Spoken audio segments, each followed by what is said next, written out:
time turns, and ages come to pass, leaving memories that become legend. Legend fades to myth, and even myth is long forgotten when the age that gave it birth come again. In one age called the Third Age by some, an age yet to come, an age long past, wind rose in the great mountain island of Tremelking. The wind was not the beginning. There was neither beginnings nor endings to the wheel of time, but it was a beginning. That, of course, is from Robert Jordan from Book 8, The Path of Daggers, which pretty much kind of sums up the way the time works in the Wheel of Time, which is we are going to be talking about today. You, I, Wheel of Time. Are you excited about that? Because I know I am. I absolutely am, yeah. This is one of those series that I had no intention of paying any real attention to, and then you kept writing me about it, so I finally watched the first season, fell in love, read the prologue or prequel, read the first book, and stopped. I need to get back into that. But yes, I'm very excited. You're a very busy man. Well, I figured if we were going to do a series, this season was going to be on fantasy, we had to put in the Wheel of Time. Like, it's one of the biggest ones out there, 14, 15 books. I mean, there's a bunch of them. You won't do Lord of the Rings, but we'll do Wheel of Time. We did a Lord of the Rings. We did War of the Rohirrim. Yeah. You can go back and listen to our episode on that.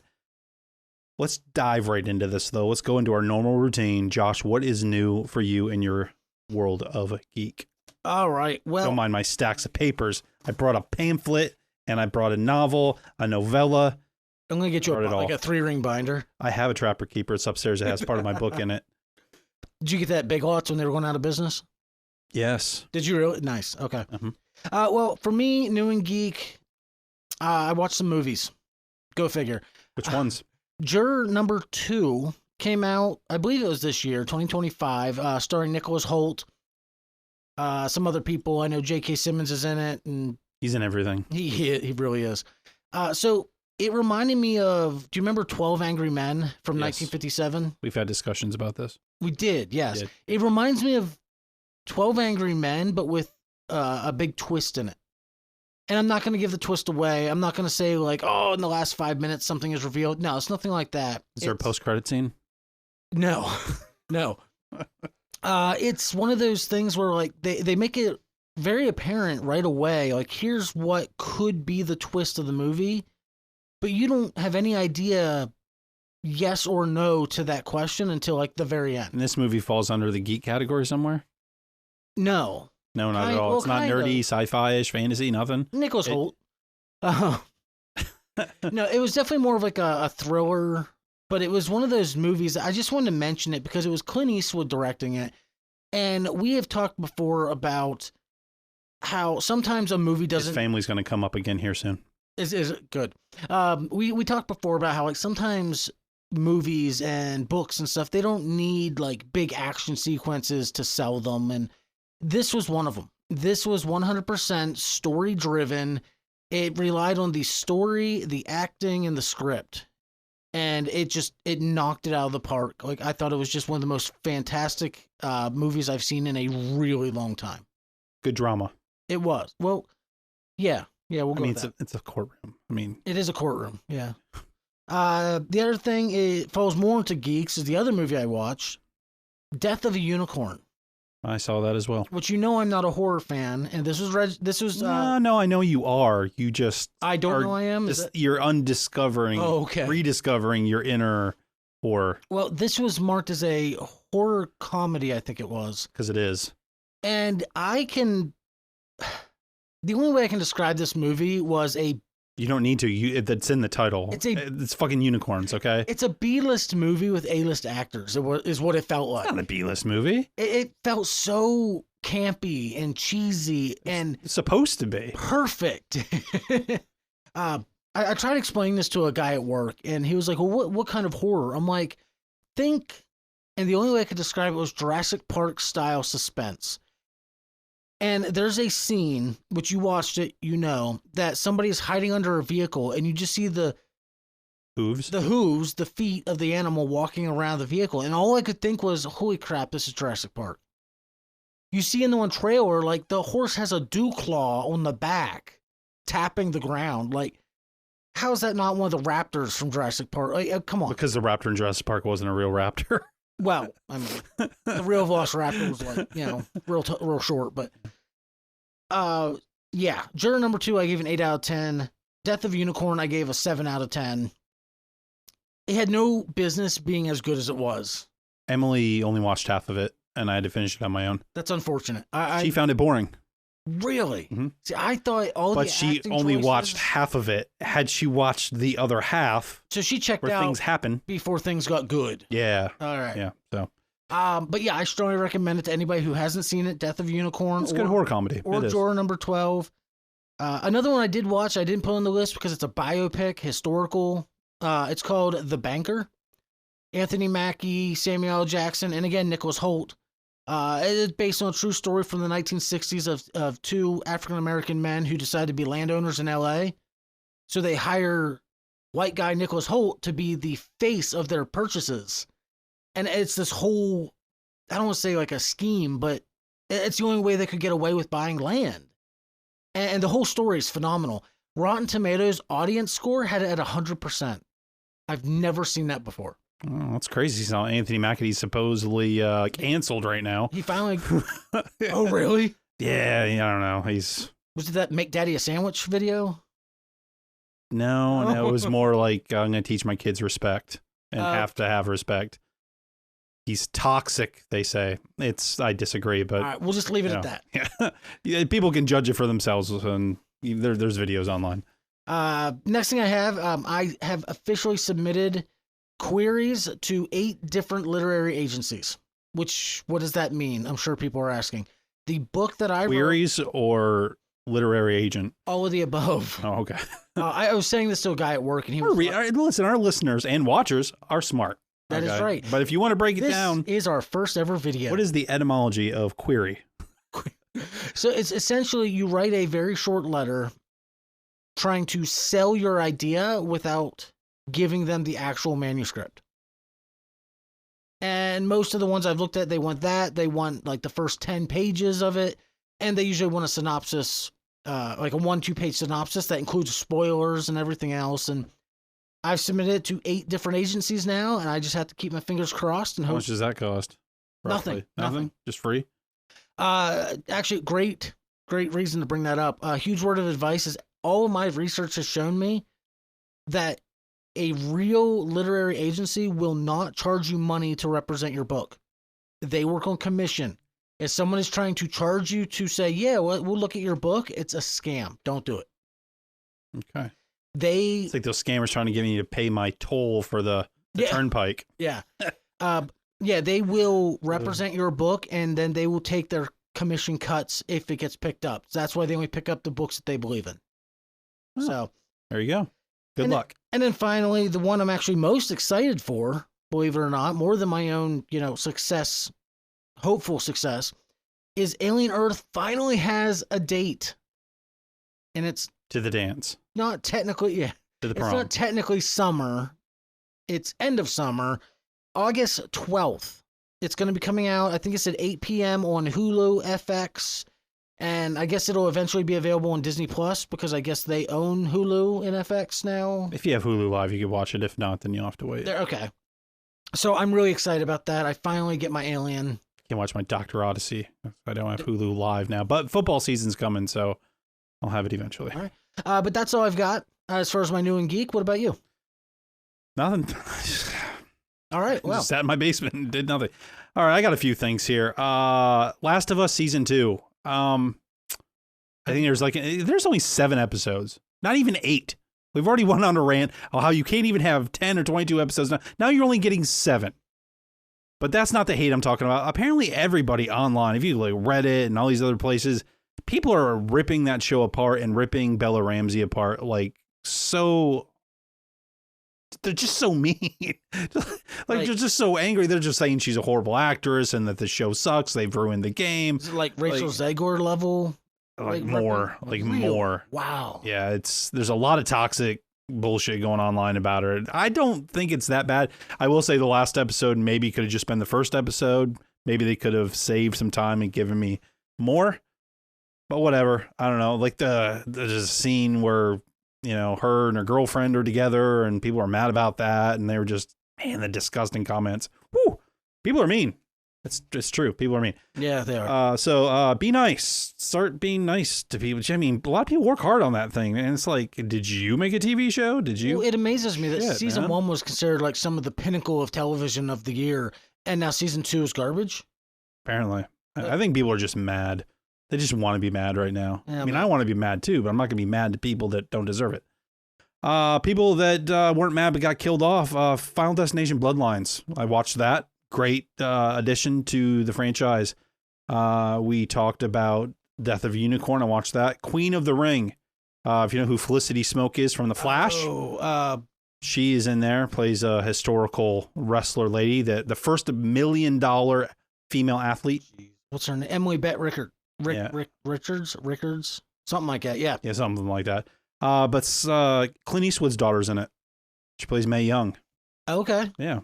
So that's the name will come back up again. Yeah. Emily, I watched Mickey 17. It was all right. Yeah, it was okay. Was I right? Popcorn movie? I mean, they're all popcorn movies, but Well, I understand what you're saying. It's just an Yeah. entertaining. I expected a little bit more, but I mean, he was there.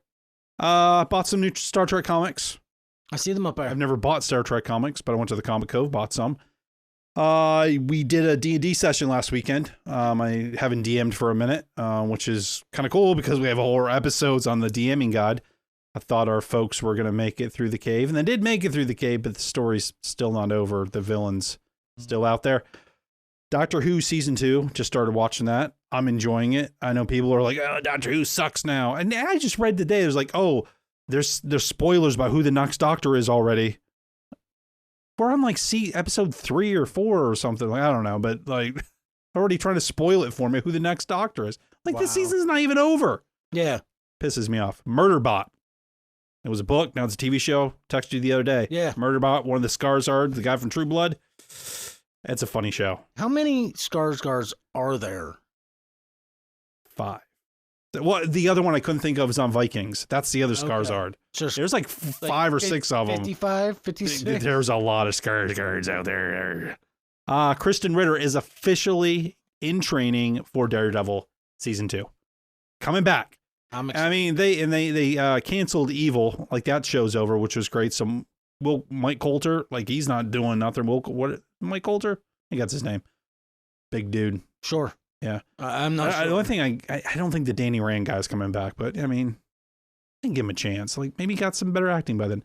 And finally, Welcome to Derry. This episode's count, I don't know, but the trailer dropped for the TV show. I didn't watch it, of course, because I'm boycotting trailers, as we all know. But I did see a screenshot, and it looked pretty cool. And that was another Skarsgård. It's going to be in there. And you said off mic, that is we can say off camera now, too. Yeah, off camera. You said that is based on the new movies. Okay. Yeah. Okay. So it is a prequel. It's a prequel. It's like takes place in the 60s, like 62 or 63 or something. Okay. Like 30 years, I would assume, before. That is one movie franchise I do actually enjoy. I love the Tim Curry ones. I do really like the new ones. They're good. I like them. Shit, maybe I am a horror fan. I told you, man. I told you. But now that that's out of the way, tell me, Josh, what is the Wheel of Time? The thing that we're here to talk about. What is the Wheel of Time? The Wheel of Time. All right, so it is a 14 main book and one prequel series. 15. So 15 total.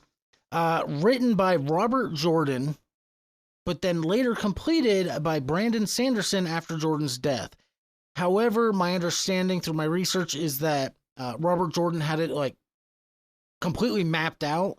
So Sanderson didn't really have to like make it up as he went. He left him a lot of notes. Yeah, he basically just filled in the blanks. So it's not like it feels like an author change. It feels like the originals, which I can't wait. Well, and they had met each other as well. They, as far as I understand, he handpicked him to finish it after his death. So his wife did. Yeah. Well, right. But at its heart, The Wheel of Time is essentially just a good versus evil, light versus dark style story that really plays on the idea of history repeating itself. I have here that imagine time as a giant spinning wheel, and like Wheel of Fortune. You know what? Why not? It's the idea that events will basically come and go in the same order, in the same, essentially Pattern. the same pattern. Thank you. Like that $1 comes back around at the same time, but different things can happen with it simply because the people have been, I guess you could say, reincarnated or reborn into different bodies, living different lives. A lot of them, they know they're living on this wheel, but a lot of them don't ever remember previous lives. And the whole premise is that the dragon is it's like once every lifetime, I guess, or every so many lifetimes. He's an extremely powerful, what's the word they use? Not summoner, not caster. Well, I mean, they're just, they're channelers. Channeler, thank you. Who Use the one basically source. puts everyone to shame with the one source, which is essentially the lifeblood of the wheel. It's the threads that weave the fabric of space and time as far as people's lives. Is that a good way to explain it? Yeah, it was pretty close. All right, Yeah. what would you say? No, I wouldn't change it. I said it was pretty close. Did you know that originally the story is supposed to be about like an older guy who way later on in his life realizes that he's the chosen one? No, I didn't. But know Jordan that. went back and changed it. He wanted it to be more like Lord of the Rings, so he changed it to where there was more of a fellowship. There's more younger people. They were inexperienced. So it was supposed to be like Rand, supposed to be like a super old dude first. Oh, wow. And he changed it. Yeah. But yeah, so this book series, as well as the shows, because it's, 3 seasons now. Season 4 is yet to be confirmed. They better come. I know, on now. they better. Come on. It follows Rand and all of his friends, basically a group of, 5 from this tiny little podunk town between 2 rivers. Edmondsfield. And you find out right away, one of them is supposedly the dragon. Oh, by the way, there's spoilers in this. So if you've never read The Wheel of Time or watched it, not sure why you're listening. Yeah. But there's going to be a lot of spoilers about the books and about the TV show and about Robert Jordan himself. Yeah, this is one of those that you can't really go spoiler free because otherwise you're not going to be talking about anything. So No, you would basically just say it's a story about a world of fantasy. yes. Yeah. That's a good way to put it. Yeah. Yeah. So, Well, before we go into any more, I just wanted to give a few things that I found online, some facts about Robert Jordan. Somebody went and did some research for me that we might know about this visionary author. Okay. Let's go. First off, Robert Jordan is not his real name. I don't know I didn't know that either. no. I feel like I should. His name is James Oliver Rigney Jr. Wow. And he used a couple different names when he was doing reviews for other books. And he also wrote some Conan books. Yeah. Like the comics or the actual books? Like the books. Wow, Yeah, okay. for like the pulp magazines and things. Nice. Because he was such a fast writer that they just got him to do it. So there's that. He dropped out of college dropout. He's a Vietnam veteran. He went to the Vietnam War. He was supposed to be in the clerical era. They like do paperwork and things. He ended up being a helicopter gunner. Badass. Kind of a different area. Right? Yeah. His first novel was sold twice and published once. Wait, what? His first novel. Yeah. Sold twice and published once. Like by the time he was writing his next one, he already had like shit going. I'm just saying he was that good. Wow. That things were going that fast. He married his editor, which is kind of 50-50. It's either good or bad. She's either going to tell you what you want to hear or like be really mean to you. That's how I can get my book out. Yeah. Yeah, I think she might have been the one that recommended him for the Conans because he wrote so fast. He wrote for like in 7 years, he wrote like a crap ton of the Wheel of Time books, like so fast. He has some honorary doctorates of literature. He went to Citadel College. He was diagnosed with amyloidosis, I guess. I think it's something to do with your heart. I could be wrong. I'm not a doctor, and I don't have the reasoning of what that is or the definition. But yeah, that's the thing that took him out. A lot of he had his huge sword collection that ended up going to medical research of people that had the same condition as him. A lot of humus rewards. That posthumous? It's a weird word, isn't it? It is. Yeah. Just the fact that, and the one I love though is that he taught himself to read. That's like a Chuck Norris thing, right? Yeah.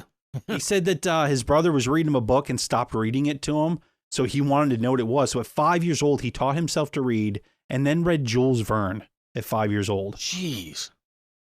Prodigy, maybe? That's what I was gonna I don't know. say, like, holy crap. Have you read Jules Verne? I haven't read Jules Verne. because I was born in this century. But I read it was called The Mysterious he Island wasn't. by him. Yeah, is it good? I mean, he's a legend. Amazing apparently, writing, but very, very different writing style. Like very, very different.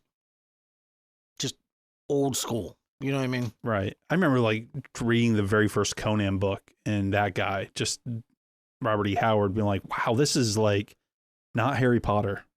Yeah. But this is not Tolkien. This is something completely different. Yeah. I like that a lot of people have their different styles. Maybe one day I'll find mine. I don't know.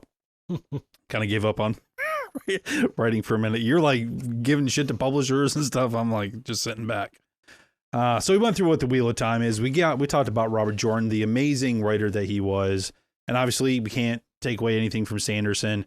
If Sanderson wouldn't have finished it, we probably wouldn't have got a TV show out of it eventually, right? I mean, Sanderson's killing it right now. He's a very, very popular guy. Well, I mean, he has his own series going as well. Yeah. Actually, I think it's multiple, if I'm thinking correctly. I think they all connect. Oh, he's got like 2 or 3 of them that connect. I have not read them. He's doing like a Stephen King thing then, where it's like a multiverse where everything connects. I think so. Okay. It's the one where they eat metal that gives you different powers, magical powers. Yeah. Yeah. But so, like you said, there's 15 books. We're not really going to discuss the books. I have not read 15 books. Have you read 15 books? No. In my life, yeah. Yeah, but not of the Wheel of Time. Right. I have not either. But what I have done is watch the TV show. Yes. Twice, because I knew this was coming up. So I was like, let's watch it twice. And it's an amazing show. Why not watch it? And if you people haven't watched it, if you're just listening because of the books, go watch the TV show. I know there's a huge rift online. It's that same old, books are better. The TV show ruined it. I watched the TV show before I started reading the books. I understand I understand that you have to let things out. It's a truncated process. You only get 10 episodes, 8 episodes. I don't know how many is in a season of this. Do you remember? 8 or 10? I think it was 8. Yeah. I mean, that's not a lot. That's only 8 hours to do a book. And I got to find out real quick. Yeah. So you have to change things. You have to change names. You have to chuck characters out. You got to move places around. You have to make it make sense in a visual medium. I think people just need to understand that that's what you have to do to make a TV show work. What did you find out? 8? 8 per season. 8 is not a lot. So it's better than 7. We literally have 24 episodes right now. Yeah. And that covers, I believe it covers roughly the first 3 or 4 books, if I read online before correctly. Like it's definitely does very book 1, loosely book 2. covers. I guess it's the first. I think it's creeping in book 3. But then I guess things happened in season either 2 or 3 that don't happen until book 3 or 4. Like, yeah, they're trying to, like I said, squish things together, and it makes sense because what if they get to they do get season 4 done, right? And then they're like halfway through season 5, all of a sudden Amazon's like, we're gonna pull the plug. Yeah, like shit, They're not going to get 14 seasons. That's not happening. I mean, even Star Trek and all them got like 7 or 8. Could you imagine though? Oh man. Yeah, like it's crazy for a show that's of this magnitude. Supernatural got 15. Well, I mean, it was canceled for a minute. Well, a couple times, but yeah. And you could probably take a lot of those episodes and make a full season to get rid of. They were just filler episodes. Oh yeah, definitely. There's a lot of filler episodes in there. But let's talk about the Wheel of Time. Let's talk about the TV show. Absolutely, yes. So you have the list of actors and actresses that are in it, correct? And do you have who they are, just a quick sentence of who they are? Because that's what I did. I have the different characters and then just a few little bullet points of here's who they are.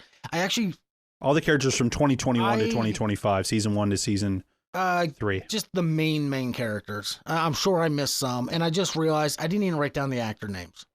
Okay, well, I wrote down the actor name, who they played, and then a quick sentence of who they are. Give us the actor's name, who they played, and then I'll throw out what I know about them. Okay, and I'll add if it's not right or you don't. Okay, let's start off with the main one, the main star of the show, star power wise. Matt. Rosamund Pike. Matt, which one? Rosamund Pike as Moraine Damodred. In the beginning, mysterious Aes Sedai, a powerful magic user or channeler from the Blue Aja of the Aes Sedai, devoted to finding and guiding the Dragon Reborn before the Dark One can find and corrupt him. She is a very secretive but deeply loyal person. Wow, it's like so. I just wrote down an Aes Sedai with the goal of helping stop the Dark One. Well, because there's so many people, I didn't want to write down a paragraph for everything. But that was very. Well, I couldn't really help it. I'm like, well, she's also well. Here's the thing between you and me. Like when you give information, like you give all the information. Like, look, I like to just... For the last time, when I talked about Molly Carpenter from the Dresden Files, I didn't tell you the beginning and end of her story. I don't even remember. For the last time. Go back and listen to our magic user, what was it, The Witching Hour? Oh, the one with 18 views. Yeah. Yeah. All my ideas, like, they don't do well. So, that's okay. Next up, Daniel Henney. From Romeo Must Die, if anybody remembers, as Lan Mandragoran, who is, I have 3 words. What are your 3 words? Moiraine's loyal warder. I think it was like badass mother. That as well. A stoic warrior and Moiraine's warder, her sworn protector and battle partner, a master swordsman with a tragic past as the lost heir of a fallen kingdom. He's a quiet and noble man and loyal to the death. By that, I mean, like, loyal to Moiraine. Like, he takes his job as warder very, very seriously. Really try not to sneeze right now. No, that's a good description, though. Someone told me the other day, if you're going to sneeze, stare at a bright light. What did they say in the elevator in Thunderbolts? It wasn't watermelon. What were they saying? Cucumber? Like, I've never heard cucumber. I always heard watermelon, but never cucumber. I'm pretty sure it was cucumber, yeah. Yeah. I mean, they're both just watery fruit things, right? Well, one's a fruit, one's a vegetable. I mean, one has seeds that one grows out of the ground. I don't know. They both have seeds. Yeah. They both grow out of the ground. So what makes it different? How do you know? Ground. Is a cucumber technically a vegetable or technically what? I don't know. I feel like every time I'm on one of these damn social media sites, they're like, well, in reality, a cucumber is actually technically a pickle. Fruit. I mean, a tomato is a fruit, I'm told. Yeah, well, I knew that. Which means ketchup is a smoothie. You're damn right it is. Joshua Stradowski as Rand L. Thor. Again, spoilers to follow. The farm boy turned savior. He starts as a humble shepherd from Emmons Field. I don't know why that was so hard for me to say. He's later revealed to be the Dragon Reborn, the prophesized figure destined to either save or destroy the world. I love how there's always that, like Anakin. And he's a Tavarine. Like Anakin, like you're supposed to save it, and now you're going to destroy it. Yeah. Depends on what day. Well, that's true. He struggles with the weight of his destiny and the dangers of his growing magical power. And as you find out very quickly, people worry about him because the magic supposedly is corrupted and messes with men's brains. Yeah, so I guess we'll pause here for a quicket. For a quicket, yes. We'll still pay for that quicket, yeah? So the source. Yes. Where it all comes from, all this power that makes the fabric of the thing. You have 2 halves. You have Sadir and Sadine. Is that the other one? Written down here somewhere.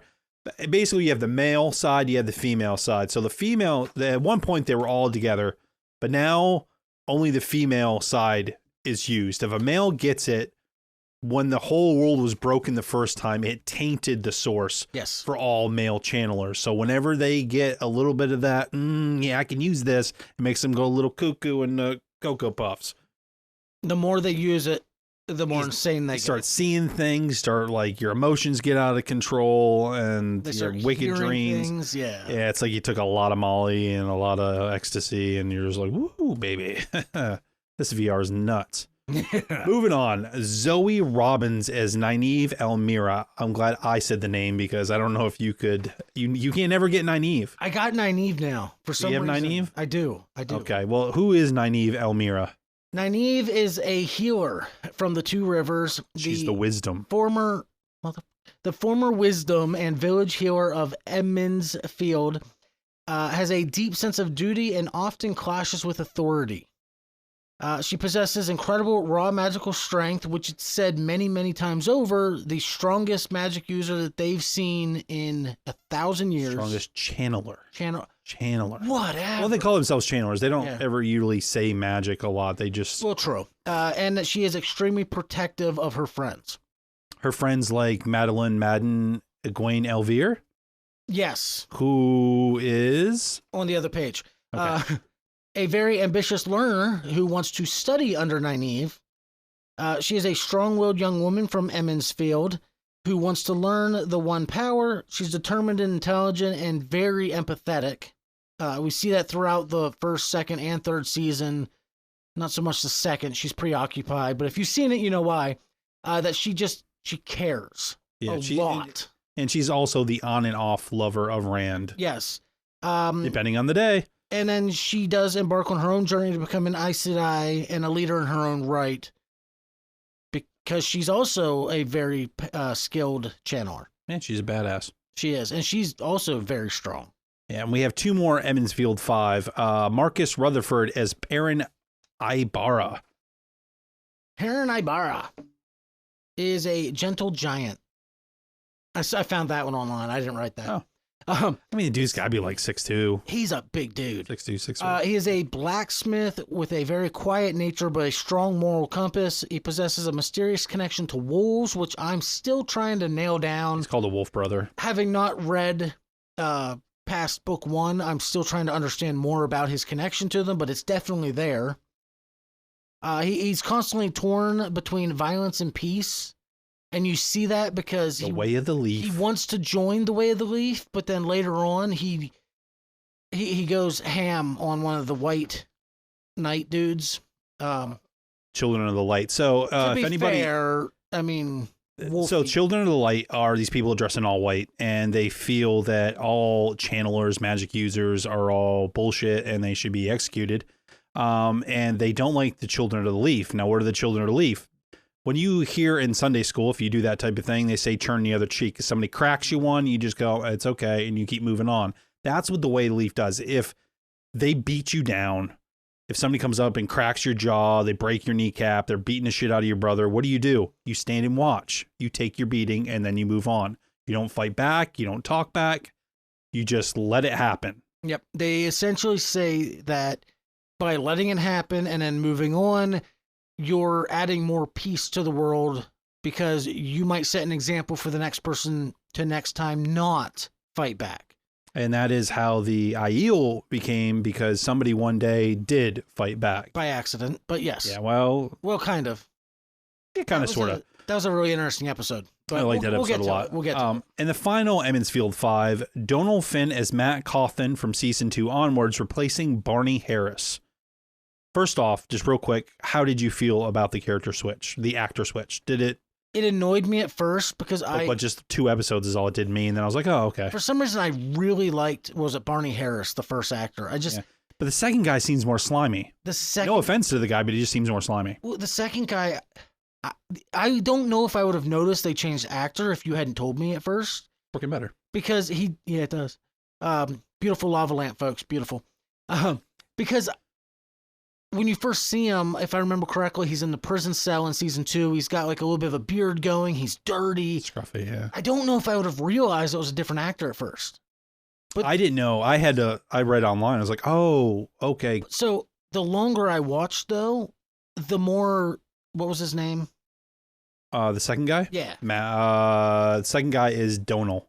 Donal? We'll go with Donal. It's Donal. The more I really started to like him, yeah, but I still can't help but wonder in like some of the major scenes, like the climax of season 2, how different would have been if we still had the first actor. Was it Barney? But all in all, I think it was a very good recast. I liked it a lot. I feel like when I said the slimy thing, it's like when I see the second guy, shooting dice, talking to the women at a bar, he feels like that guy that would pickpocket you more than the other guy. He feels more like perverse in a way. Like he's more of a, well, I have it written down. He's a trickster at heart. I will say the first guy looked better with tuberculosis eyes than the second guy did. Yeah. Sorry not to talk over you there. No. You're fine. You're talking like when he has the dagger and he's he just his eyes. I was like, that dude is definitely on the Oregon Trail right now, and he's not making it. Like that dude is done. So I have that he's a trickster at heart, a witty and mischievous gambler from Emmonsfield, a very complicated relationship with fate and power, because there's a running theme with him that he wants to basically forge his own path. He doesn't believe in predestination, or he doesn't like the idea of the wheel essentially already determining his fate. And you find out later there's reasons. Unfortunately, I did look ahead, and I know why. I wish I wouldn't have, but I did. There you go. That's your own fault. He also finds himself tied to ancient artifacts, and he's weirdly a charming but street-smart kid who is often very, very lucky. Like Domino from Deadpool? Just things seem like they go in his favor a lot. Yeah. In a weird way. Like they even said in the first season when he finds that dark dagger that anybody else that had it that long would be long gone, and somehow he's still resisting it to an extent. Like they even said, like he's lucky that. I wonder if Samwise would have got that long. How long he would have? Dude, Sam would be twirling his fingers. Sam is a saint. Okay. Sam could have blown the horn of Lear. It would have been great. What about Ahmed Animas Sean as Loyal? As Loyal? Yeah. You know who Loyal is? I'm trying to think. Ishmael? No, Loyal is an Ogier that helps out in the quest. Oh, I actually don't have. I'm sorry, I don't even have him. That's cool. What about Kate Fleetwood as Leandrin? Yes. Yeah. Tell me about Leandrin. You know who she is with her square jaw. She's a fine actress. I have no issue with her, dude. She's she's so good at being. She is. I want to hit her, man. Great. Yeah, I was just gonna say. But her backstory's so tragic. She's so great at being a piece of shit. Yeah. But it's kind of like. But the reasoning is solid. It's like the kid who played Joffrey. Like in real life, I've seen interviews. He is an amazingly good, nice guy, but you just want to strangle the little run. Have you seen the Wheel of Time, like behind the things where Leandrin's like dancing and stuff, like in between takes and doing her thing? It's hilarious. So Leandrin is an Aes Sedai with the Red Aja, but she has her own agenda. Oh yeah. That was the best way I could put that. She definitely has her own agenda. Initially, she's presented as an overzealous hunter of male channelers, which is don't like the men. Which is the Red Aes Sedai's, or the Red Aja's. It's their job to gentle them, but she's later revealed to be far more dangerous and manipulative, and she plays a major role in the political and magical drama of the White Tower. And spoiler, she's later revealed as a Black Aja, a dark friend, which is not a good thing. It sounds cool, but it's not a good thing.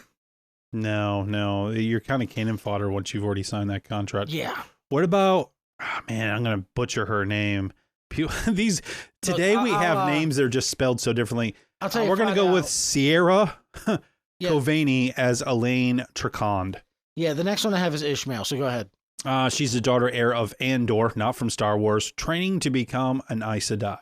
I forgot about her. Yeah. What about Priyanka Bose as Alana Mosvani?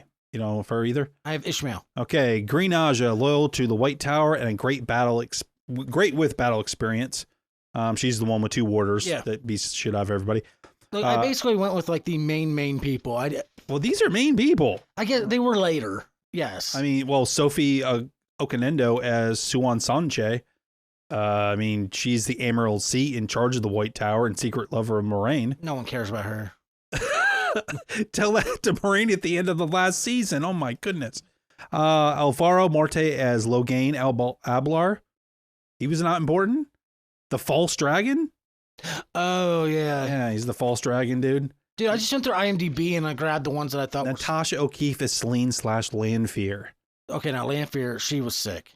Yeah, people would know her from Peaky Blinders. She was on that show. She is a Forsaken. I wonder if she's going to be in the movie that's coming out. What, Peaky Blinders? Yeah, it's getting a movie. So you're saying I should finally take time and watch that show? Oh, Peaky fucking Blinders, bud. Yeah. Everybody tells me it's an amazing show. Oh my God, Peaky Blinders. Emily was like watching it for the second time. And I was like, come on. I was like, I'm not getting on this train. And then I did.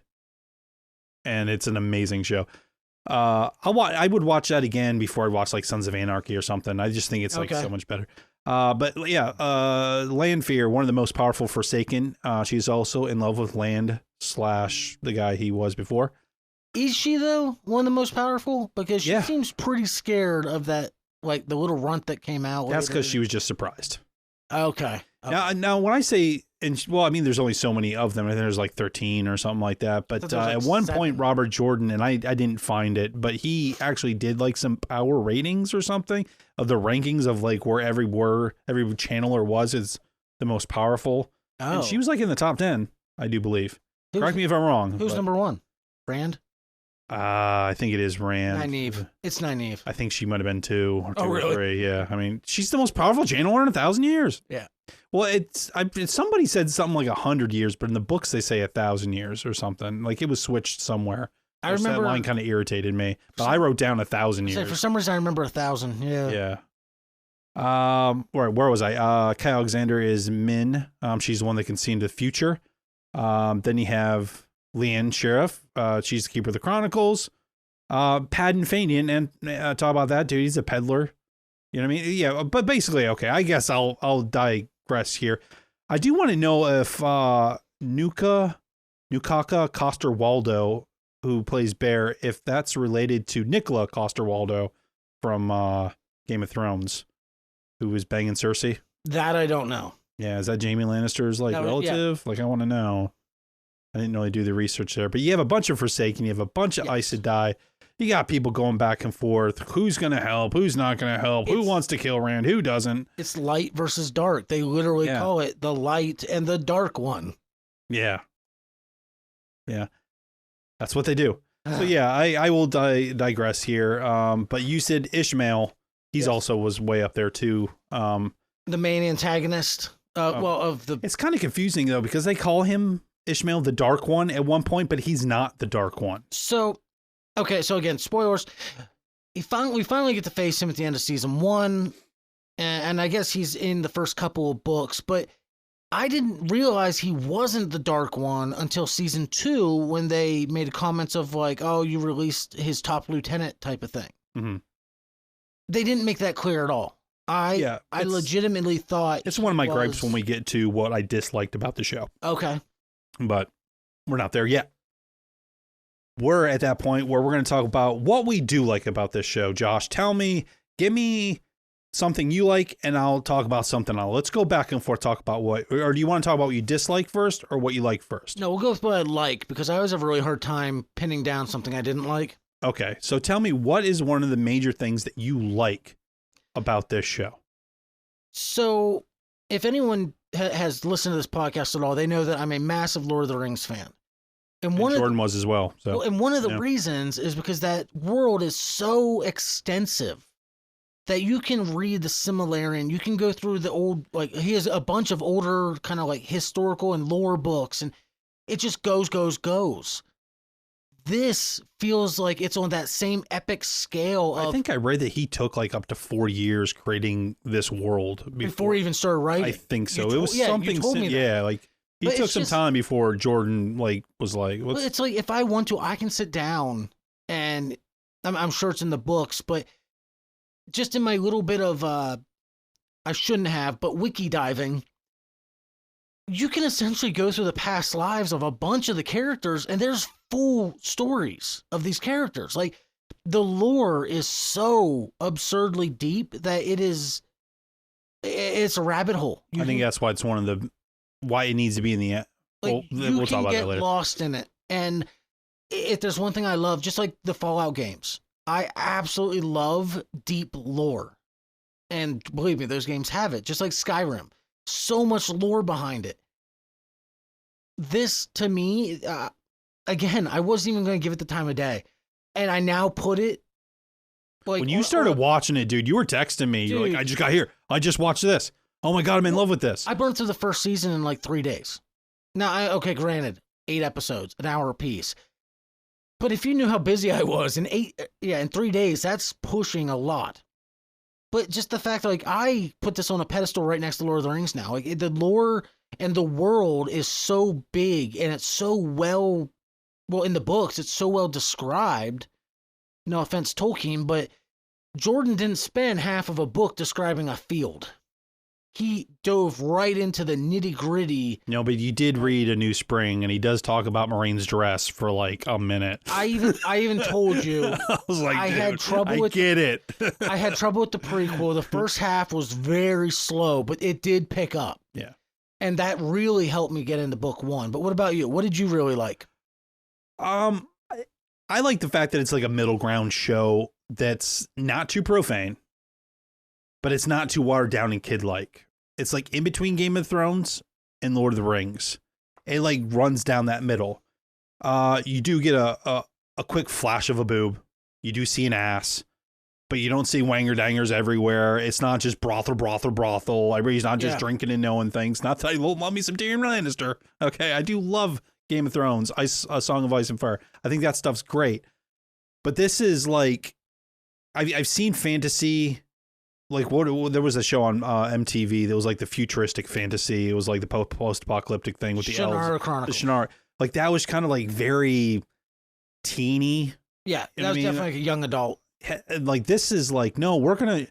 And I thought the first episode or so, I was like, this is kind of, I'm not sure if this is too kid-like. But like when you see what happens to a character that has a completely different fate in the books, but when you see that one dude on the spike, when you bite the curb, like bite the spike, like oh man, I was like, okay, they're not playing around here. Like people are going, like there's decapitations, there's blood. Now, granted, some of the special effects in season 1 aren't like when the Trollocs, they look cool, but I was like, I don't know, but they get better as the seasons go on, the more money you throw at them. Yeah. But basically, I like the fact that it's a middle ground. It's not a kid show, but it's not like a dirty uncle show. It's like somewhere in the middle. Like I don't have to pause and go at work going, oh my God, there's 20 dicks on I gotta pause it. I gotta get through this brothel scene real quick. Yep. Like Game of Thrones, if you're watching that at work or something on your break, people are like, wait, what are you watching? Yep. You don't have to worry about that with this, but you don't have to also worry about, is this just a Disney ride? It's just like, it's bloody, but it's not gory. And it serves a purpose. There's sexual tension, but it's not a softcore porn. Yeah, like there's like definitely some banging going on, but it's not right. grotesque. It's very well done that anybody could sit and watch this and not be like, yeah. I liked it. Yeah, I agree with you completely on that. What else you got? What else do I got? Yeah, for what you like. The acting is one of the first things that comes to mind. I wasn't sure about it, the acting at first, mostly Perrin. He just felt very, very stiff and dry. I'm on that boat with you. But the more I watched it, the more I understood that that's also just his character. Yeah. He's a very stiff personality. Well, it didn't help that they switched it around from the books, like what they gave him in those first couple episodes to deal with. I don't know why they did that. Yeah, I still don't agree with it, but we'll get to that maybe later. But the acting, like Lan and Moraine. Dude, well, I mean, Danny, absolutely, he's been around for a minute. Well, so has the actress who plays Moraine. I can't remember her name right now. Yeah. What do you? I didn't write it down. Okay. No, like just very clean. And the thing with that is there are very few actors in this show that I knew who they were beforehand. I mean, yeah, there's a few that pop up here and there or faces that you recognize, but like the what would you call it? The five. Yeah, the Emmonsfield Five. Yeah. I didn't know any of them before. No, I think they're all kind of unknown. Well, the guy that plays Tom Maryland, we didn't even talk about him, the Glee Man. Oh, yeah. I like the fact that there's terms like Glee Man. You know, like you just come up with terms like, oh, he's a guy who goes around from town to town, giving people glee, sing songs. But that actor, I don't know where he's really from. I'm sure he's been in a lot of things. Excellent actor. Yep. The Padden Fane guy. He just is so despicable right off the bat. So I agree with you. Yeah. That's what I mean. Like, it was just good the chops. Acting was very.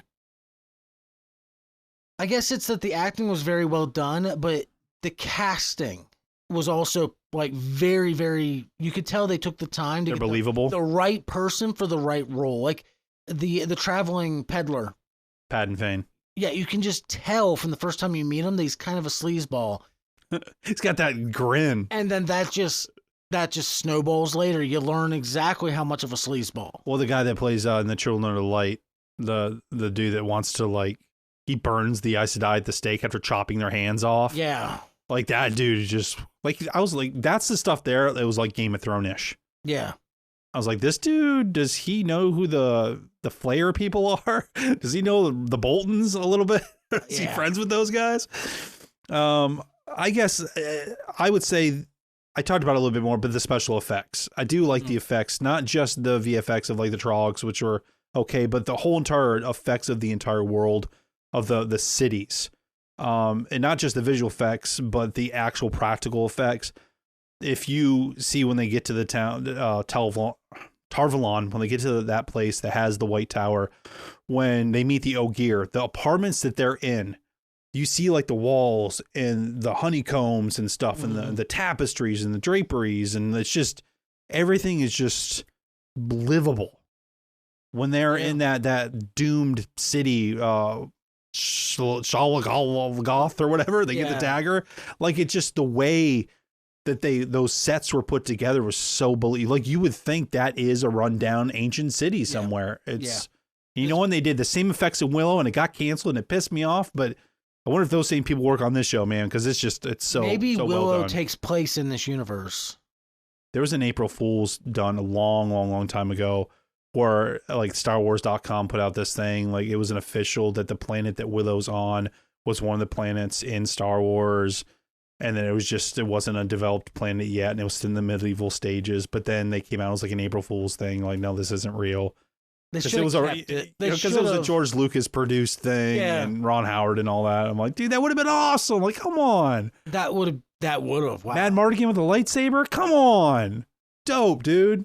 Rest in peace, Val Kilmer. You a boss, dog. Man. What else you like? Anything else? I got like 5 things here. I really liked how 7 things. I got 7 things. I loved how, I mean, yes, just like any story that has multiple characters, each one has their own plot going on. It did a really good job of balancing each person's personal story. In 8 episodes.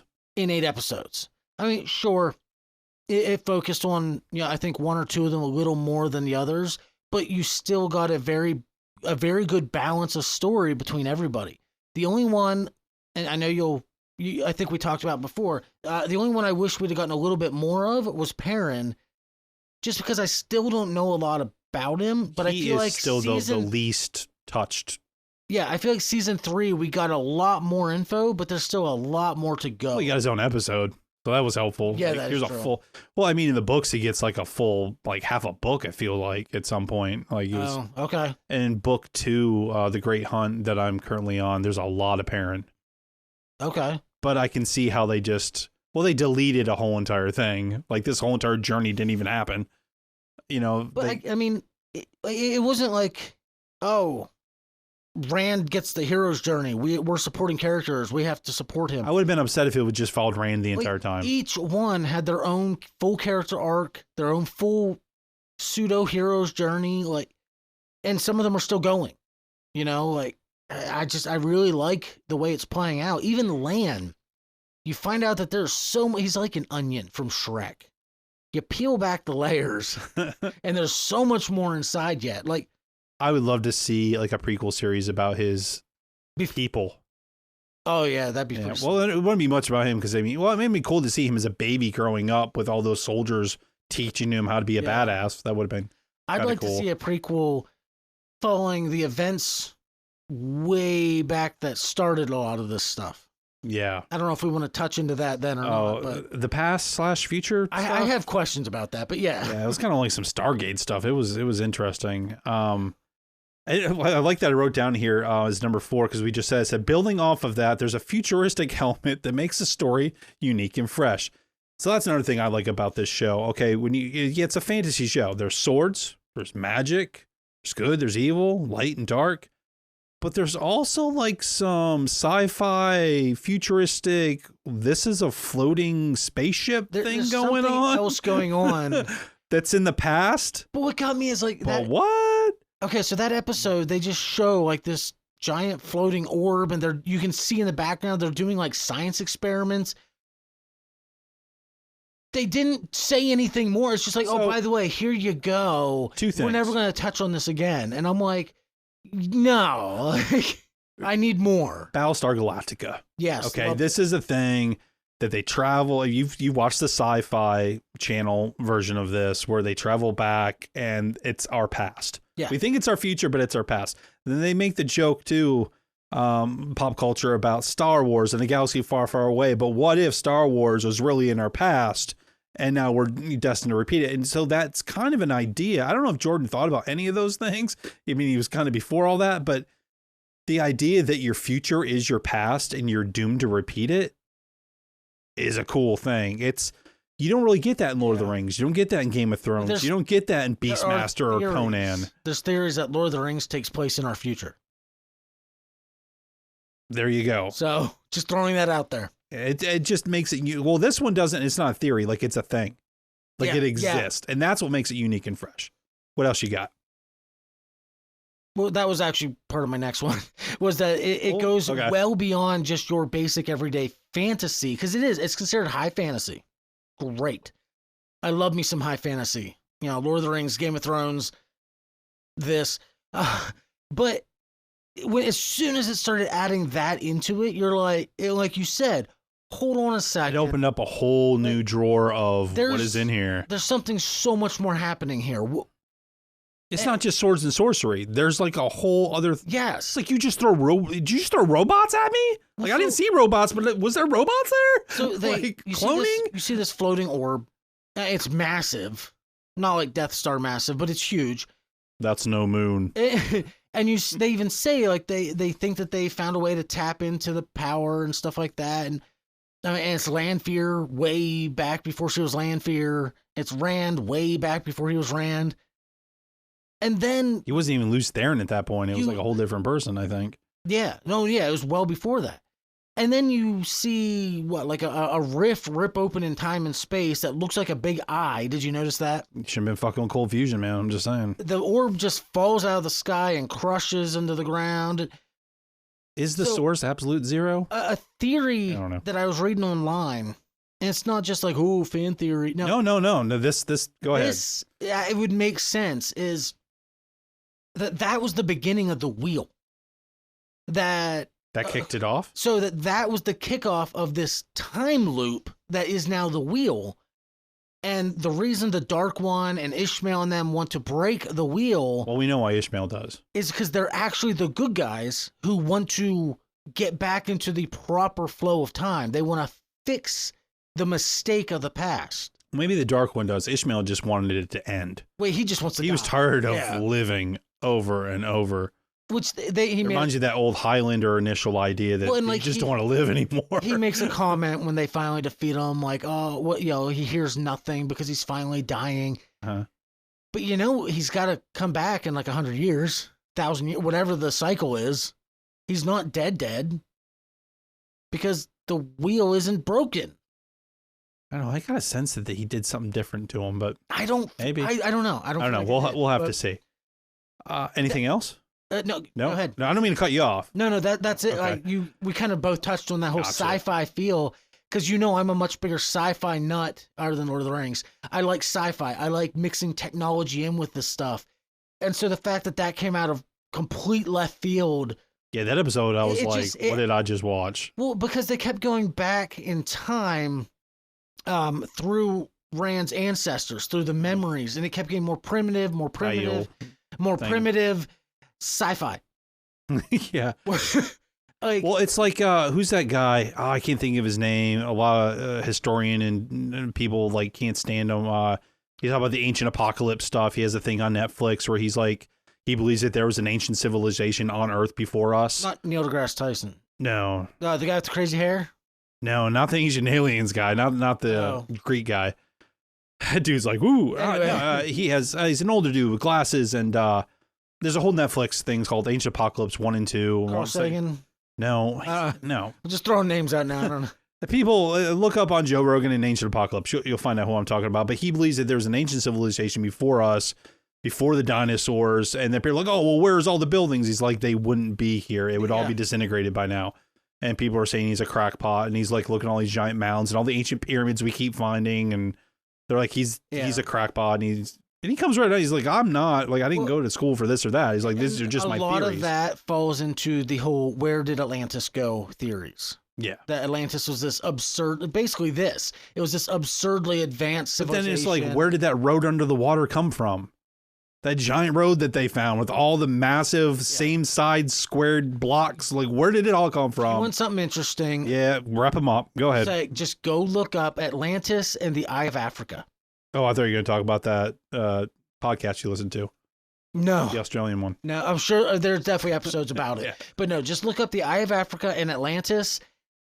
some really interesting stuff, but I'll leave it at that. I could go in Bermuda that. Triangle, man. Bermuda Triangle. No, there's theories on that too. But anyways. Another thing I like about this is representation of different cultures in different places. Yes. It's not all just medieval shades of the UK. A lot of stuff, Game of Thrones, everything. It's just, oh, well, man, we're in the muck and here's some horses and we're all British. You know, it's not that. There's different races with different cultures, with their castes are different. And nobody's just white or black or Asian. Like, they're all mixed. Yep. Like, there's just about everything represented here. They're all mixed. They have different flavors, at least to do in the TV show. Yeah, well, what's that city right there by the Blight? I can't remember what it's called. Where they make a final stand against the they're Trolls. Shanarans, but I can't think of the city off the top of my head. In the show, but they're very Asian. It's depicted as all Asian descent. And what I loved was even the decorations and, you know, everything that you see around. It's like a full-on, it's honoring, or it's a homage to that tradition. Yeah. And you're right. I love that how they took each different But area. even with that, look at the people that left that city to go hunt for the Horn of Valir. They weren't all Asian. Right. One Eye, that's a white, bald dude. The one guy who in the book is supposed to be a dark friend, spoiler, like, he is like an Arabian dude or something. Like, they're like... Yeah, like the king or emperor guy, he was Asian, his daughter, but like there were so many other races in that city that were part of the crew. What's her name that ends up meeting Perrin back at the Two Rivers? I don't remember. Oh, the little short chick? Yeah, the one that I'm pretty sure is going to hook up with. Yeah, who, man? She was a horn hunter, and she made a comment of coming from there. Yeah. I'm pretty sure. Yeah, and she's like, I don't know, Greek or Spanish or something. Yeah. Like she's I don't know. But I just like the representation. Yes. It's not just white and black people, like it's cultures everywhere, but it's not exactly the same as what we have, but it's a homage to it, and I appreciated that. But the one thing I never see, and when I was writing my book, is I was trying to, where's the Native American representation? Where's that stuff at? You don't see a lot of that stuff in there. You know, they go for like an African culture or an Asian culture or a Greek culture, or even Aztec and Mayan or something, but there's never really Navajo. There's no Cherokee. There's no... Yeah, it sounds horrible, and I don't mean it to sound horrible. Where's the Muskogee at? I feel like when they write these things, they focus more on modern day cultures, and they tend to forget about the Native Americans because, yes, they are still around, but they're not as prevalent as they would have been, you know, a couple hundred years ago. It's almost like the Amish around here. Most of them are now. Yeah, where's the Amish? They never represent Amish. Where's all the Yoders and the Peaches at? I feel like most of them are more modernized now, and so a lot of times writers will just kind of blend them in with, oh, well, these are the Americans because Native Americans. I feel like they should be represented more in fantasy. I'm just saying they have a crazy. I agree. They have so many different mythologies. I love reading about their mythologies because they're crazy. And that's one reason I love so diverse. Prey so much was what a great focused movie. On the Native Americans, and we talked about it before. It is, I think, the only movie to be completely done twice. Was it Iroquois? Was the other? Yeah, it was done in English, but then it was also refilmed scene for scene in the native language. Like that's just amazing to me. Yeah. Awesome. Yeah. Like that is leaving a mark on history. Like that is something that can't be, well, it can be replicated, but it can't be done for the first time. I was going to say, can it be erased? I'm like, people might be trying. What else did you got that you like about this? Anything else? Oh man, so much. One thing. Do you have a list? Well, kind of. We've passed my list. Okay. Spitballing now. All right. I'll play off of what you were just saying, like the different cultures. One thing I do have here is like the city, or the series. Yeah, not the city. The series. It doesn't just take place in this city and that city. Like it. You cover the White Tower. You cover the Shan Empire, the Aiel, the Black Aja, which is basically their own subgroup of the Black Aja are just a name for the Dark Friends that are also died. But I mean, like, it looks at all these different beliefs of people. Because when you stop and think about it, the Black Aja are people who essentially agree with the Dark One. That could easily be, in today's terms, be looked at as simply a different religion. They believe something differently than I do. You know what I mean? Like, he took the time to not villainize any one particular area, he made every single one of them in some way relatable. Pretty sure the Black Oz are villainized. They're not. Not if they're trying to fix things. I don't think they are trying to fix things, but okay. That's an interesting take on that. Hashtag Liliandra was right. I mean, she's right about a couple things. Right. You know, Mandarin. Sorry, who's Liliandra? I know who you're talking about. Yeah. But like you said, like, it looks at all these different cultures and different like nationalities, but it also looks at different philosophies.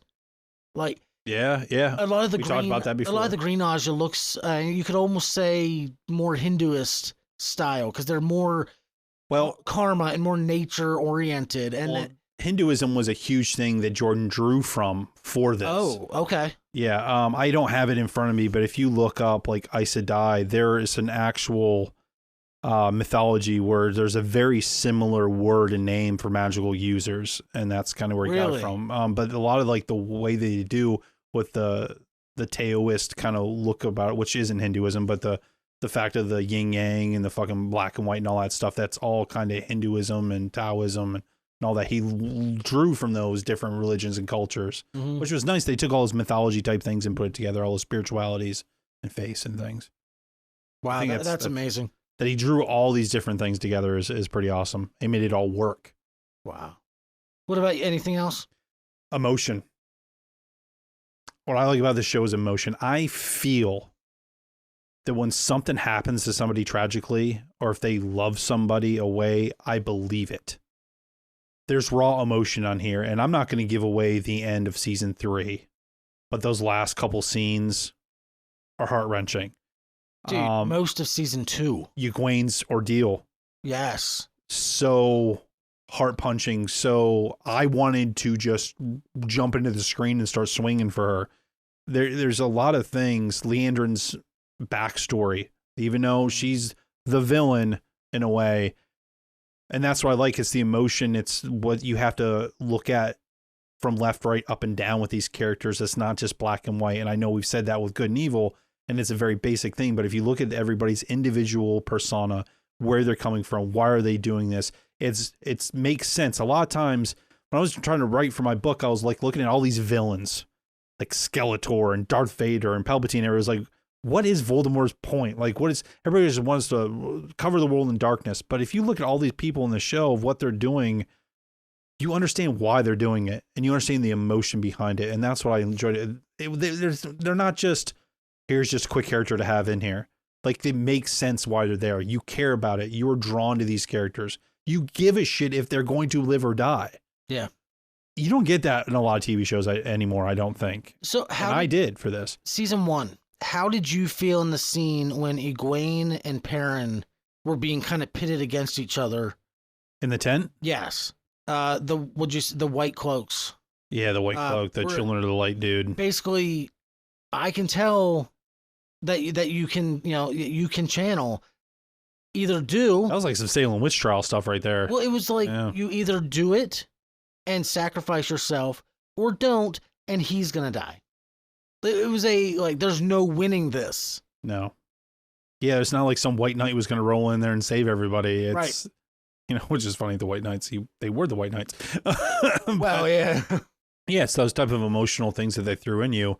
And to add on to that, what you already said is the acting. It's the actors that make you believe, I am Nynaeve. I am Lan. I am Lanfear.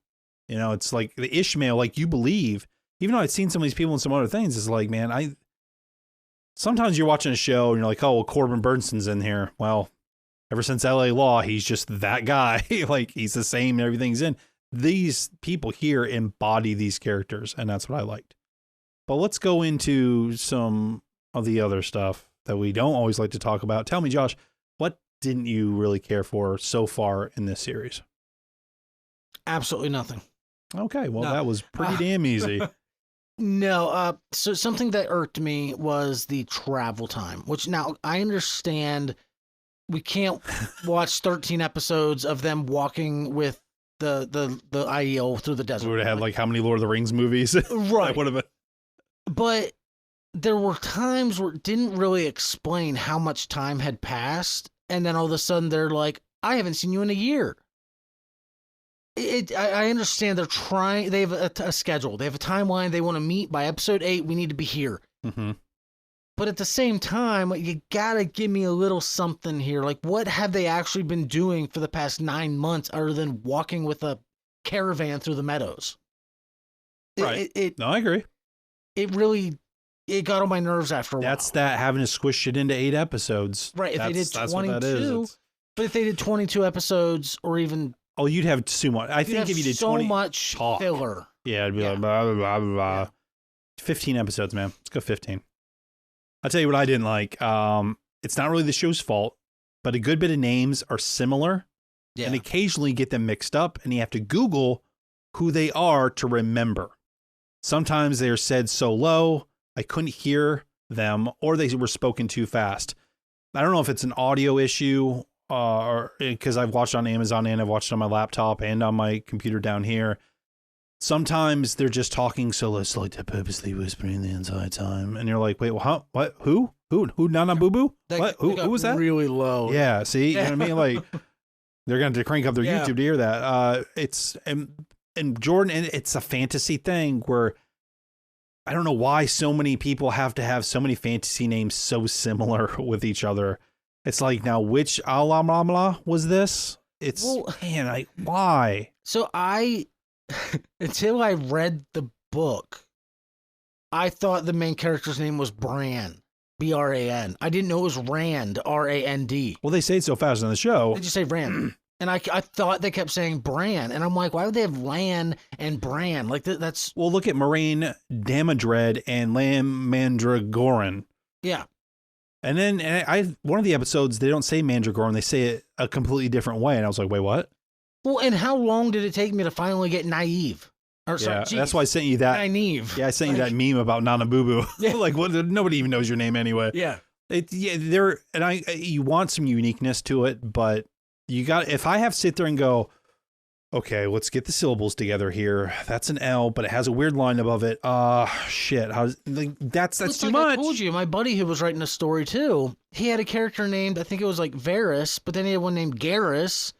And I'm like, and their bro's last name were Harris, like Richard Harris. Why? Did you run out of ideas? Like, it's like when people change their passwords at work and they just change the number at the end. Like, no, give me something new. Oh no, I use the same thing with different numbers. We've already kind of complained about 8 episodes is not enough. Give me 10 or 15. Yeah. It's nice for those non-book readers. It would be nice for them to see a map of some sort. So a lot of novels, fantasy novels, they give you a nice handy dandy map at the beginning. Dun, dun, dun, dun, dun. You don't really get that in the book. I mean, you don't really get that in the TV show. So you kind of just have to know where Tarvalon is, kind of pretend in your head.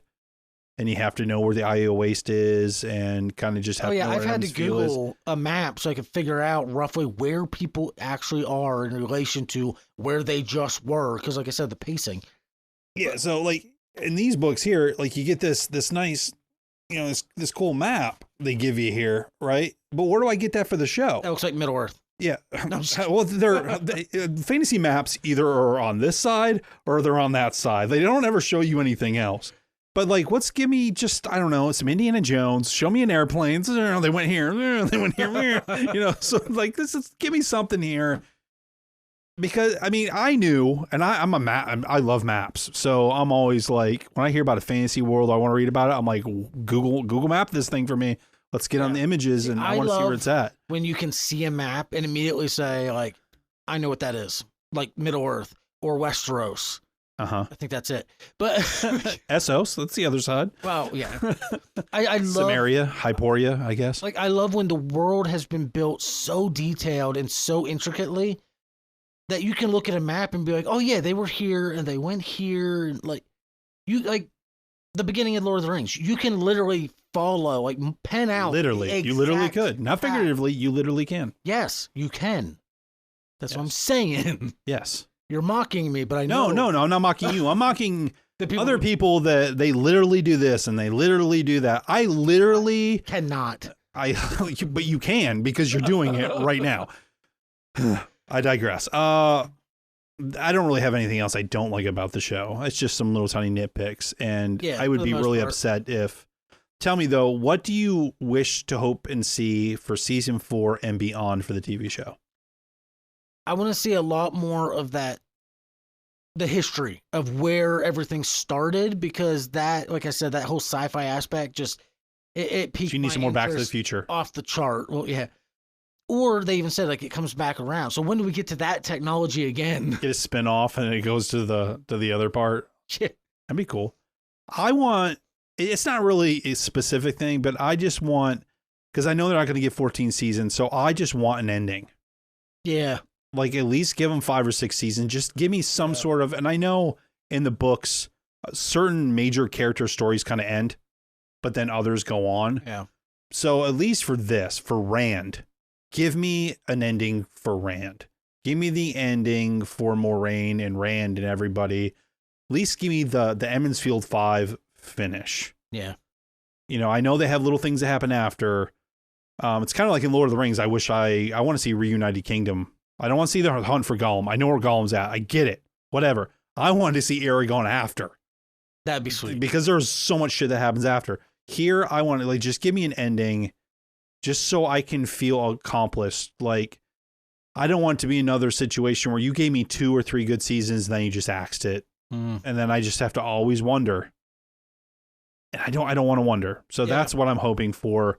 But I agree. I'd like to see some history. Well, like, imagine if they ended the series right now. They didn't get season 4. How frustrated would you be with how season 3 ended? Man, Exactly. I would just know that one chick with that crazy deep voice that's in everything. Is a bitch. Yeah. We didn't even get to her, but that's fine. We can't give away all the tidbits. Where do you think this sits in fantasy realm of fiction in comparison to Lord of the Rings and A Song of Ice and Fire, with as big as they are, what everybody knows about them in the zeitgeist of things? Where does this sit for you? I have a whole entire paragraph. You tell me. This is an overused phrase, but I think it is a hidden gem. I think it's a diamond in the rough, if you will. It's one of those stories that it came out at the wrong time. And I mean the books, because the books started in 91, 92, I believe. And they've ran up through like 2011? The first book, Aya World, was 1990. Okay. And then A Memory of Light, which I guess the last 3 books are supposed to be one book, but they split it in 3. Which I guess, did you hear about this stupid shit with Stranger Things? They're going to split oh my God. But anyway, yeah, so 1990 to 2013 and the prequel novel in 2004. So yeah, 90 to 2013. 23 years. It came out in a time when I don't feel like fantasy was given the respect it needed. Because we were getting Dungeons and Dragons movies back then? Well, sure. Lord of the Rings was written in the 40s. Lion, the Witch, and the Wardrobe was written back in the 40s, 30s, 40s. But they had so much time to build their fan base and become... And people read back then. Classic. Well, yeah.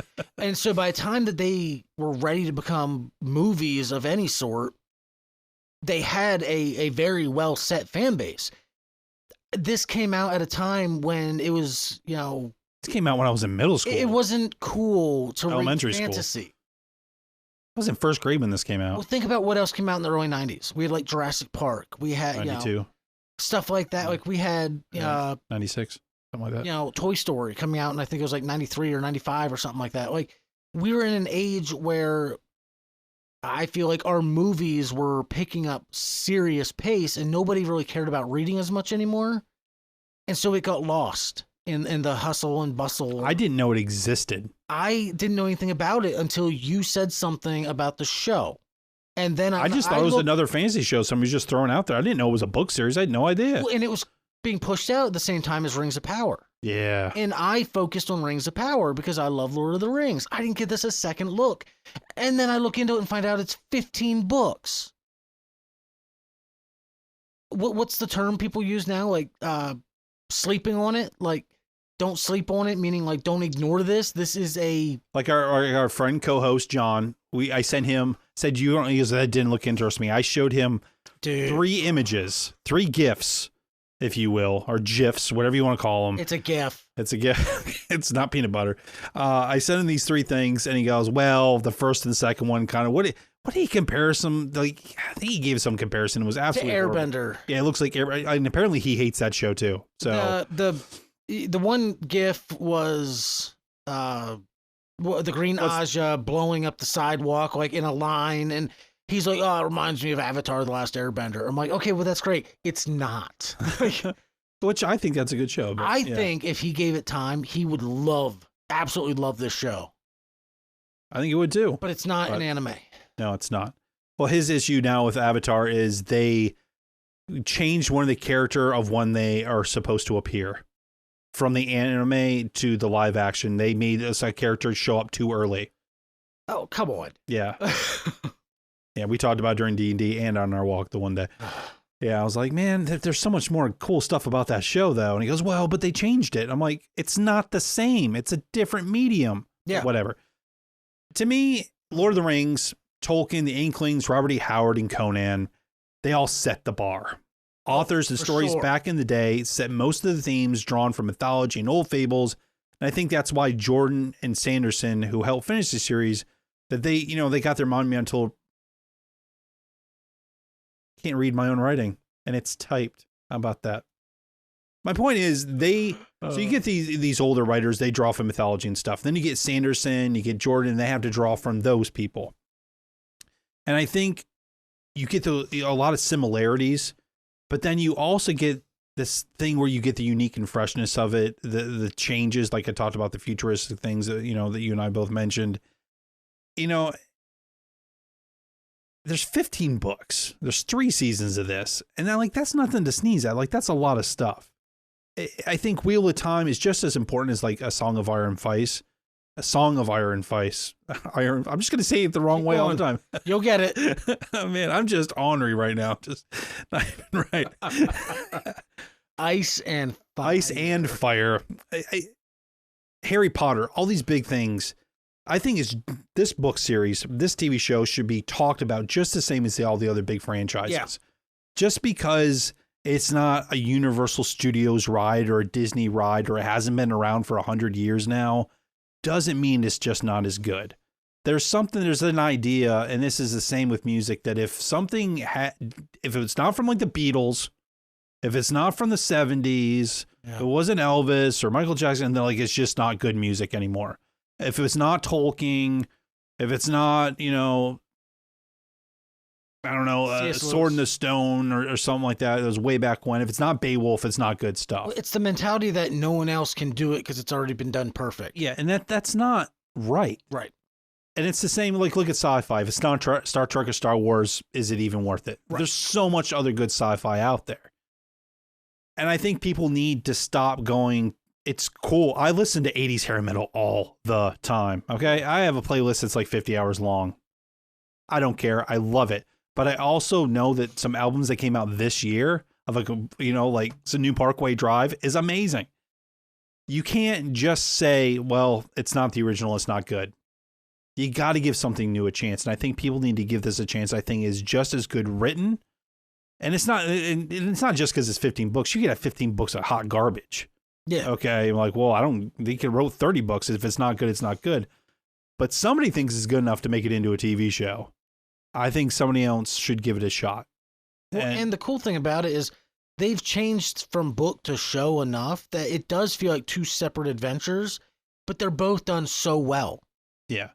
And I'm sorry that a lot of book readers are mad at the TV show, but it's a different medium. If you wanted Rand to end up a certain place, or Perrin to end up a certain place, or Matt or Nynaeve, then read the books and just be happy to know in the books that that's where they ended up. But in another universe, in another medium, yeah, because they are not going to get, well, listen, Harry Potter is coming back with like a book per season, and people are already still angry.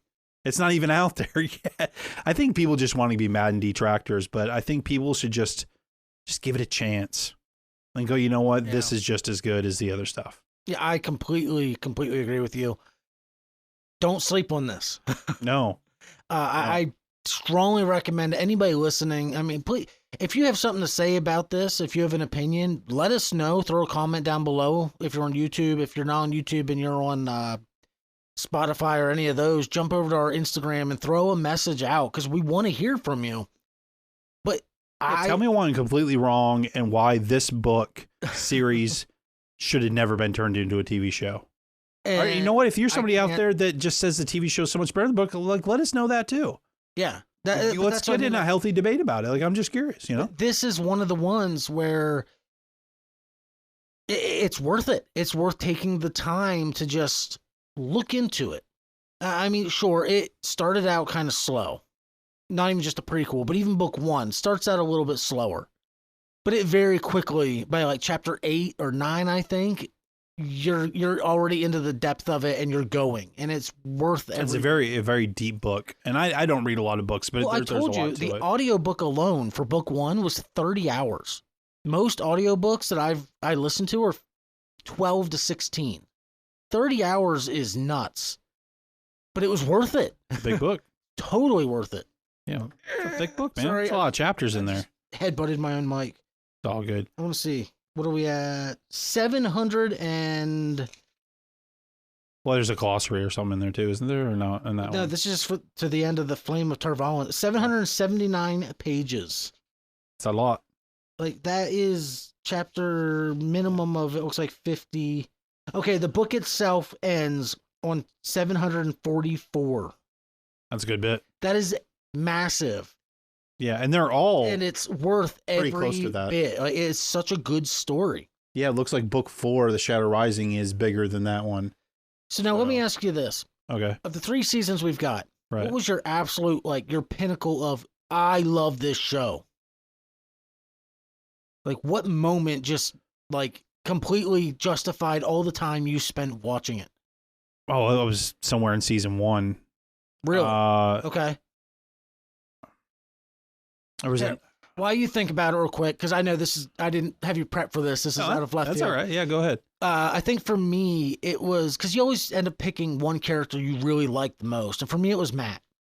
And the end of season 2, when he blows the horn and has that realization of who he really is, it just like chills. It made the whole 2 seasons I just watched completely worth it for that one moment. Like, I'm going to change my answer, but go ahead. Well, you didn't give an answer yet, but okay. I changed it in my head. Oh, okay. Well, I said season 1. Oh, okay. Yeah, so I did. It justified all the time I spent. Any doubts I had about, like, the storytelling were gone. Like, it was a perfect culmination of his story at the very least. And it was this super satisfying ending that wasn't an ending. It was his beginning. And that's why I'm kind of pissed off on something he did in season 3 to almost erase his realization. But yeah. Anyways, what's yours? Season 2, when the Sanchen show up. So I was kind of guilty at the same time I was watching The Witcher. Okay. And there's a lot of, like, season, I think 3 of The Witcher. Was it 3 with Cavill or 4 with Cavill? 3. So season 2 maybe of that one as well. 3. There's a scene where Vangerberg lady has to, like, she goes super crazy with her power and, like, stops a bunch of people, and then she can't use her power. And I'm pretty sure at the same time was when Moraine doesn't have her power, and there was the whole thing where they're right outside the Blight, and those 3 Aes Sedai ladies have to, or it was Nynaeve, the Asian lady, but anyway, they have to, like, stop all the Trollocs and everybody coming. It was so similar, and I was going back and forth between both shows. Were they, like, join powers? Yeah, and I was, like, because I wasn't watching them in a row, I wasn't binging them, and I was watching with Emily, so I'd watch one, then, like, 5 days later, we'd watch another one, and I was going back and forth. I was getting some of the stuff confused in my head. So then when I went and actually rewatched the beginning of season 2 and the end of season 1, so I guess I maybe watched it more than twice. I was like, okay, now that I could separate it and say this is a show on its own, but when the Sanchen show up, I'm like, okay, that's when it made it its own show. Yeah. I guess that's the problem when you have so many. It's cool when there's so many fantasy shows going on at the same time and you're a big fan of fantasy, but then when they start being kind of similar, because there's a lot of similarities between those 2 shows. I don't know. One does it a little bit better, depending on the scene. But once I realized, like, okay, this is the Wheel of Time show, this is what's going on, and I started paying attention. So it was really on me when I started paying attention, which was at the beginning of season 2. Then I was like, okay. But hell, it just at the beginning of season 1 when they're tracking down the other false dragon who's hallucinating that he has a buddy with him. Like, even that was pretty cool. Like, when they get to the White Tower and you see all the politics going on with the women, and then Nynaeve drinks the dirty water, like shit like that. But see, in The Witcher, there's also a lady that was stuck in a tower that didn't want to do what she wanted to do, and she got thrown in the basement, and I'm like, wait, what show am I watching here? And then she escapes, and I'm like, okay, but I was getting Nynaeve mixed up with the other lady, but it's all good now. This show's better than The Witcher show. I'll say that. I think John likes The Witcher, but that's fine. I don't hate The Witcher, but this show's way better than that. Yeah, I agree. And it looks like Henry Cavill was 3 seasons, and was it Liam Hemsworth will be in a 4th. Baby Thor. Yeah. Where would you cast Adam Sandler in this? 100% the orc dude. Or what was his name? Orc? Not orc, maybe. What was his name? Damn it. Ogier? Yes, that's it. The ogre dude. That's it. Yeah, the Ogier. Yes, absolutely. It would be him, 100%. I said it'd be an interesting, unique creation to have a show, kind of like Daryl from The Walking Dead that doesn't exist, and just have him be a Glee man, like a wandering comedian dude, just have a wandering comedian. Just Adam Sandler being a Glee man. He's just cool. A 6th member of the party who's just always there, but nobody ever acknowledges him. I'm over here. You had mentioned earlier something about Matt. Is Matt your favorite character in this? I think so. Yeah. Overall, from season 1 to 3, just overall, he's your favorite guy? I think he has the I don't want to say darkest, but he has the most, like, unclear story. Perrin, we know he's got something with wolves. We know he's, quiet and tall. But Matt, I don't know much about him yet at all. But for some reason, I really like his I don't give a shit attitude. Like he's there's something about him that I really like. Yeah. I like Lan, personally. I knew. I like Lan, but then I don't know why. And I should know her name if she's one of my favorite characters here. But I gotta find her name here. Well, I like Elaine a lot too. She's really growing on me. With the Green Aja lady, what's her name? Yes.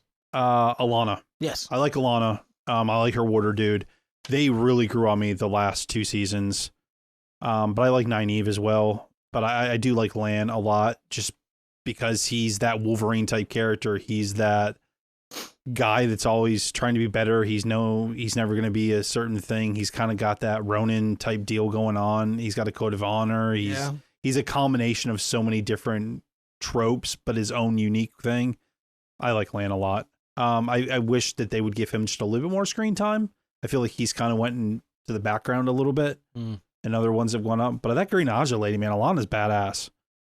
I don't know. They keep faking her death out though, so it kind of makes me think eventually the next one she's gonna go.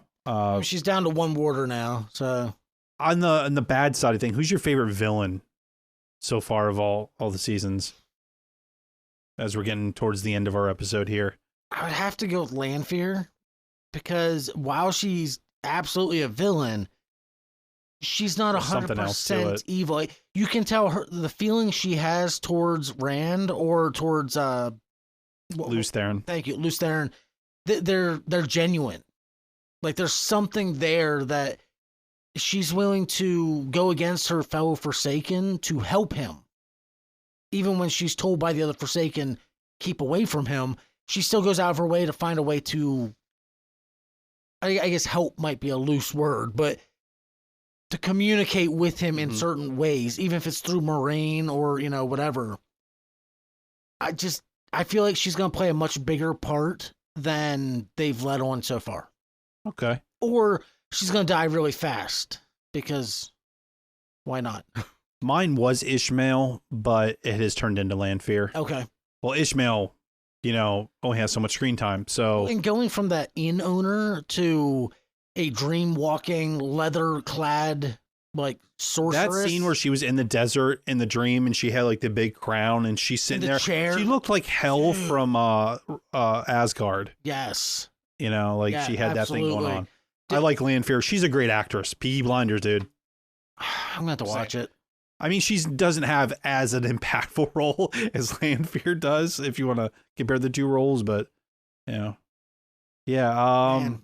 It's a great show. I think it's a great... It's really hard to narrate because everybody gets thrown through. Some of the Aiel ladies, the maidens, get some badass screen time. The fight scenes in this show are really good. They're really good, man. All I'll say about Very good choreography. All I'll say about that is beginning of season 3 was insane. I do remember, people touching on that. They're mad that you can see them weave. For visual purpose, in the book, they describe, okay, in the book, Moraine turns into a 30-foot giant at 1.2. And somebody goes, oh, weren't you like taller than it? She goes, was I? You know, just kind of like not really revealing what her magic is. Yeah. But like, that's a book. They have to describe everything about it. In the show, instead of describing it, they just show you the weaves. And people are mad that they're showing the weaves. People don't like that you can see the light and stuff like that. I was frustrated in Lord of the Rings and some other stuff where there's supposed to be wizards and witches and everything, and then you don't really see their magic. Man. Here, you get to actually see them channel. You get to see it happen. I enjoy that. And it's a visual flair. Because you're what? Like, now, and is it stated, like, can other people see that weave, or is it just women can see other women's weaves? Okay. I don't think that they're supposed to see the men weave. Okay. It's something tricky there. Only certain people can see it a certain way. I don't know all the research on that, and I haven't read all the books yet because I didn't want to read too much into the thing without being too spoiled. But to me, that's a nitpick. That someone they wanted something to dislike, because otherwise you're just going to see people going like this, like wiggling their fingers around. Like, come on. Yeah, like the magicians where they're just, no. But even then you can see them do things occasionally. Yeah, exactly. Man, can you imagine Margot just showing up for a minute? Like, what the fuck is going on here? And then she breaks out in song. I thought it was Katie. All of them. All of them. At some point. Yeah. Look, totally off topic, but to this day, the Magicians musical episodes are still top freaking quality. Yeah. I still listen to Under Pressure by the Magicians. Under Pressure. I won't listen to Take On Me, though. That just hurts too much. I know it does. Is there anything else you want to add on here? I think we've wrapped up. I mean, I just want to say that if you're looking, or if you're into fantasy, don't even pick up the book if if you're not sure about reading, but just go watch the first like 2 episodes, first episode even. And first 2 episodes. If you like fantasy at all, I guarantee you're going to be hooked on it. I'm very solid on that. Like I believe that wholeheartedly. Except for you, Eric. Because for some reason you don't like anything that I do. I think if you watch Game of Thrones and enjoy it, I think if you watch Rings of Power and enjoyed it, I think if you watch The Witcher and enjoy it, I think if you watch the Shannara Chronicles and enjoyed it, you will enjoy this show. Yeah. Now, if you haven't watched it and you're listening to us right now, I don't know why you're still listening to us, because we gave a lot of stuff away. We did give a lot of stuff away. But there's a lot of stuff we didn't mention either. Yeah, I was going to say, there's still a ton. So many more people die. Other people are born. The wheel weaves as the wheel wills. Yeah. And that's all I got, man. Let's wrap this up. All right. Well, your due diligence. I'm going to look into the camera that we now have. Dun, dun, dun. Stare into my eyes. So if you do like what you're hearing, please. And watching. And watching. Thank you. Reach out to us on Instagram, X, Facebook. Just look up the Tree of Geek. You will find us. You see the little logo at the bottom of the screen. That's our icon on all the platforms. Drop us a line. Throw us a message. We want to hear what you have to say. Do you agree with us? Do you disagree with us? Let us know. If there's a topic you think we should discuss, let us know. Yeah, absolutely. And more importantly, if there's something that you think we should have covered and didn't, let us know, and we can address it in a future episode. Yeah, because we're just flying on the seat of our pants here, really. This is true. Seat of my shorts. We may have a stack of papers, but there's so much that we couldn't touch on in... Yeah, I didn't read 2 of my pages. Hour and a half. Just wasting trees over here. And if you do really like what we're doing and you want to support us, please go to patreon.com/treeofgeek. For just $5 a month, you can join our Patreon, where you get exclusive episodes. That's right, we have content now. You get behind the scenes photos. You can vote on upcoming polls for episodes, and the next time we do any type of brackets, remember the what was it, the Crossing Swords episodes, stuff like that. You'll be able to throw in your 2 cents on it, and we do take that into account. Absolutely. You'll also get a shout out every episode. So a big shout out to Unconfined You, to Jonathan. I'm not going to say his last name because I don't know if he wants it out there. That's J-Dog. And to Eric, for Eric, our newest Patreon member. So thanks a lot, man. Thank the 3 of you so much for supporting us. It really does mean a lot to us. I can't express how much I appreciate it. So if you do like what you're hearing, please don't hesitate to help support us and help us do this for a lot longer. But on that note, I think I'm gonna check out of here. So from the Tree of Geek, this is Josh, just saying, take it easy.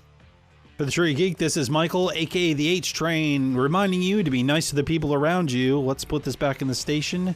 A chugga. You want me to? I know you heard. No, you get everybody. Everybody heard it. Okay. They heard it. They did. Did you want me to add that? The boop boop. No. Take care, everybody.